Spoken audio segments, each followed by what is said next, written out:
Hello everyone, am I Audible? अच्छा, चलिए तो क्लास लेने की आदत हो गई। अभी हम स्टार्ट करते हैं। तो इस वीडियो में हम समझने की कोशिश करेंगे कब हमें इफ ब्लॉक यूज करना है, कब हमें इफ एल्स यूज करना है, कब हमें इफ एल्सिफ यूज करना है और कब हमें इफ एल्सिफ एल्स यूज करना है। तो इफ कंडीशन जब आप यूज कर रहे हो, ये चार रिक्वायरमेंट्स हमारे पास आती हैं एंड हमें इनमें से डिसाइड करना है कि हमें कब क्या यूज करना है। ठीक है, तो इसी को समझने की कोशिश करते हैं। Okay. सबसे फर्स्ट कंडीशन में जाते हैं। लेट्स से मुझे इफ ब्लॉक यूज करना है। इफ ब्लॉक का जनरली सिंटैक्स ऐसा रहता है, यहाँ पे कोई कंडीशन दी होगी, अगर ये कंडीशन सही है तो ये पर्टिकुलर स्टेटमेंट एग्जीक्यूट होने चाहिए, वरना नहीं। तो ऐसी कौन सी रिक्वायरमेंट है जब हम इफ ब्लॉक यूज करेंगे?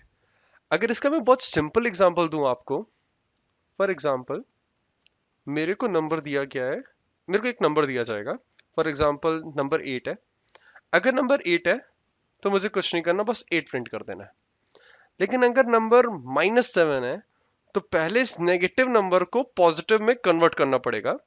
तो -7 को अगर पॉजिटिव में कन्वर्ट करूंगा तो 7 आएगा, देन मुझे प्रिंट करना है। I think you got the logic right. जब नंबर नेगेटिव है तो उसको पॉजिटिव करना है, और अगर पॉजिटिव है तो कुछ नहीं करना, उसको सिंपली प्रिंट कर देना है। तो यहां पे आप नोटिस करोगे, जो कन्वर्जन है नेगेटिव टू पॉजिटिव, यहां पे number negative to positive convert हो रहा है, राइट। तो ये नेगेटिव टू पॉजिटिव करने के लिए आप कोई लॉजिक लिखोगे, right. You will write some logic to convert a number from negative to positive. पर ये जो लॉजिक है वो तभी एग्जीक्यूट होना चाहिए जब आपका जो नंबर है वो नेगेटिव है। तो यहां पे एज्यूम कर लेते हैं n की वैल्यू -7 है। अगर n -7 है तो आपको नंबर को नेगेटिव टू पॉजिटिव करना है, और अगर ये n की वैल्यू पॉजिटिव है तो आपको कुछ नहीं करना, आपको सिंपली प्रिंट कर देना है। तो किसी भी नंबर को पॉजिटिव करने के लिए वो सिंपल तरीका ये है कि उसको हम -1 से मल्टीप्लाई कर दें। For example -1 into -4 will give me +4, correct. -5 into -1 give give me +5, minus minus positive हो जाते हैं, करेक्ट।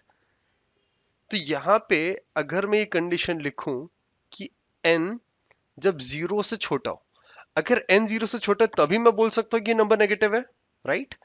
और अगर नंबर नेगेटिव है तो हमें क्या करना है, उसको माइनस से मल्टीप्लाई करना है। तो n equal to n into -1 कर सकता हूं। अगर n की वैल्यू नेगेटिव है वो -1 से मल्टीप्लाई होगी और रिजल्ट वापस n में जाके स्टोर हो जाएगा। अब इफ कंडीशन के बाद यहां पे मैं डायरेक्टली जाके n को प्रिंट कर सकता हूं।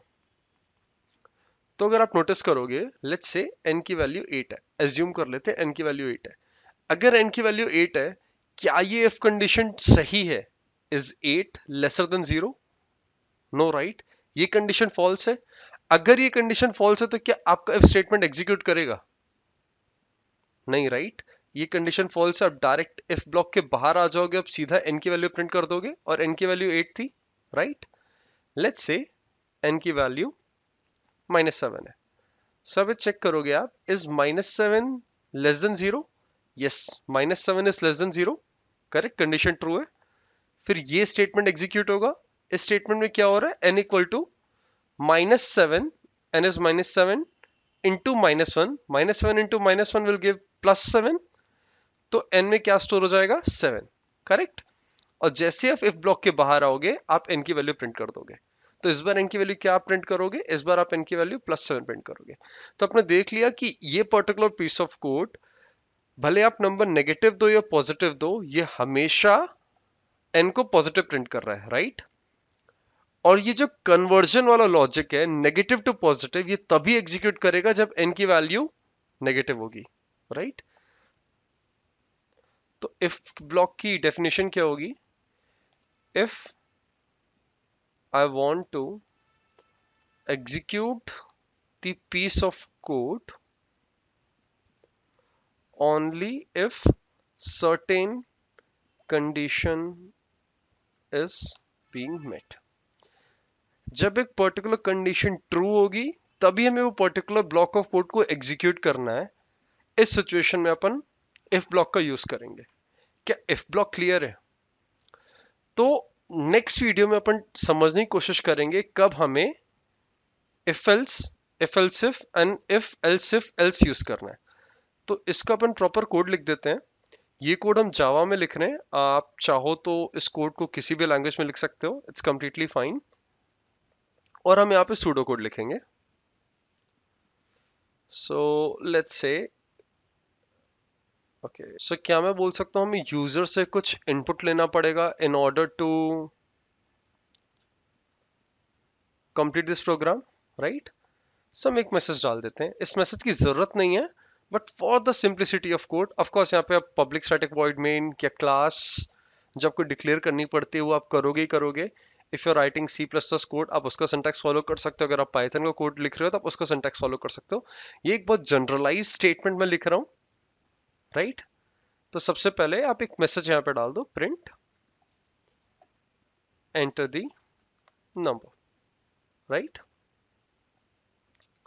नाउ लेट्स से आप के में जो भी इनपुट का मेथड होता है आप यूज कर सकते हो। जावा में जनरली स्कैनर क्लास का यूज होता है फॉर एन इनपुट, राइट? तो आप यहाँ पे यूजर से इनपुट लोगे, इनपुट फ्रॉम द यूजर।